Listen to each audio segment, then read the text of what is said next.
A la orden dominica perteneció, en todo caso, uno de los pensadores apocalípticos más originales y controversiales de inicios del virreinato peruano. Se llamaba Fray Francisco de la Cruz. Llegó al Perú a finales de 1561 y fue prior del convento de Santo Domingo de Lima.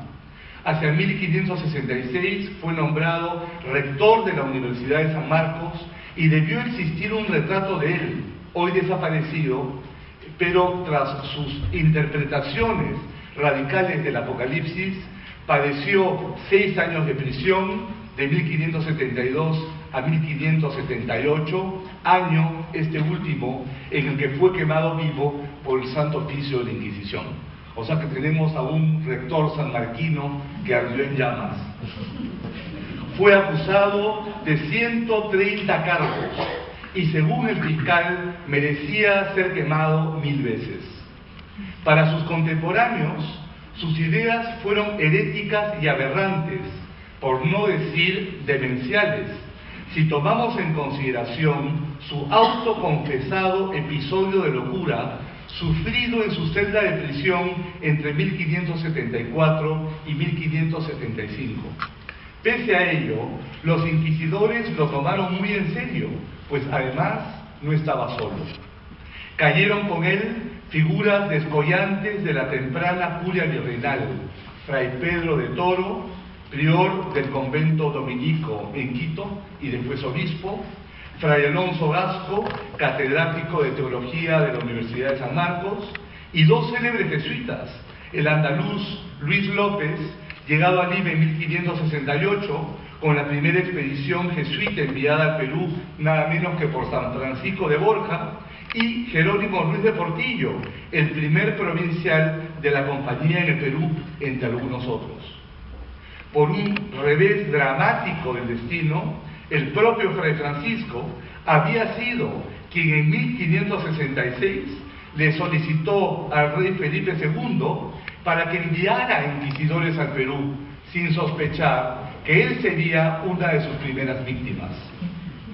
La controversia se originó en torno a una niña endiablada llamada María Pizarro, sobrina criolla de nada menos que Francisco Pizarro, el conquistador del Perú.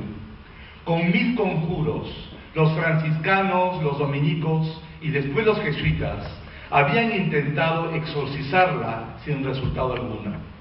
El caso se complicó cuando la niña aseguró que diversos ángeles y santos estaban incorporados en ella y que los religiosos que la visitaban la habían tomado como instrumento de revelaciones divinas y de vaticinios futuros. Ella fue detenida en diciembre de 1572 y cuando Fray Francisco compareció como simple testigo de lo ocurrido, echó sus cartas ante sus censores y les pormenorizó lo que le había transmitido el arcángel Gabriel, a quien él llamaba el armado y que estaba incorporado en la niña. No es este el lugar para hacer un análisis detallado de todos sus postulados apocalípticos, pero lo que sí queda en claro es que el escenario de su propia circunstancia histórica, presente y futura, era para él un gigantesco criptograma cuyos códigos secretos solo podían ser rotos descifrando los mensajes bíblicos que escondían. Él era figura de Cristo, de su pasión y resurrección. Los inquisidores eran Anás y Caifás, y los quiso convencer de tal modo que decía que si fuera necesario harían que esto lo dijeran los caballos de la Plaza de Armas de Lima. Su proceso inquisitorial era Biblia, y todo lo que se decía de él era palabra de Dios. Incluso los dichos oscuros que le dictaba el ángel se debían entender e interpretar como si fuesen hechos y dichos de las Sagradas Escrituras. Su lectura simbólica del Apocalipsis, sin embargo, apuntaba a un mensaje turbador que lo sobreviviría. Decía él: vendrá el tiempo que se gobierne el Perú sin dependencia de España. Hasta ahí la cita. Fray Francisco no dejó obras, no dejó discípulos, y es probable que sus ideas revolucionarias no influyeran directamente sobre sus contemporáneos.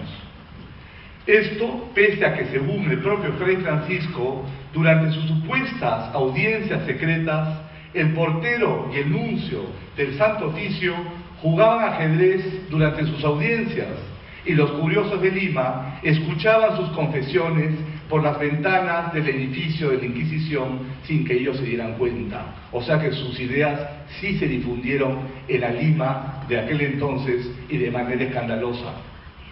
Lejos de explorar los alcances políticos de sus vaticinios proféticos, nos limitaremos aquí a identificar varios tópicos iconográficos en la pintura diurnal peruana que en diversos momentos y contextos retomaron, reformularon o reinterpretaron muchos de los vaticinios que en el siglo XVI le costaría la muerte en la hoguera al propio Fray Francisco.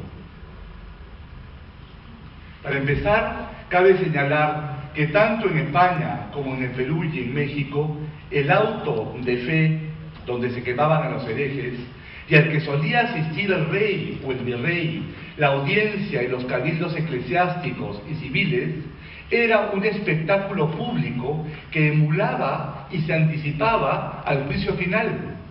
El Santo Tribunal correspondía al trono de Dios. El hereje juzgado en público equivalía al alma rindiendo cuentas ante el juez supremo. Esto lo dice el Apocalipsis. Y el castigo por fuego era un ritual de pasaje a la condena eterna, no solo del cuerpo, sino del alma. Según la costumbre limeña, conforme salían los presos de las cárceles, se les iba poniendo a cada uno las insignias significadoras de sus delitos, y los que serían relajados y llevados a la hoguera, llevaban en la procesión de los penitenciados corozas y sanbenitos decorados con llamas y demonios de diversas formas, de sierpes y de dragones. Esa es una cita del siglo XVII. Un sermón limeño de 1605 aseguraba que el supremo y general inquisidor del mundo había sido Dios nuestro Señor cuando incendió Sodoma y Gomorra, y que el Santo Tribunal no era otro que aquel serafín con espada de fuego que Dios había colocado como custodio en la puerta del mismo paraíso. Con el fin probable de mostrar la acción civilizadora del imperio, en sus comentarios reales del Inca Garcilaso de la Vega, publicados en 1609, aseguró que antes que llegaran los españoles, los incas ya habían introducido la pena de quemar vivos a los sodomitas, acusación a la que se le hace al pobre Fray Francisco, y que los quemaban en las plazas públicas para eliminar esta costumbre bárbara entre sus pueblos conquistados.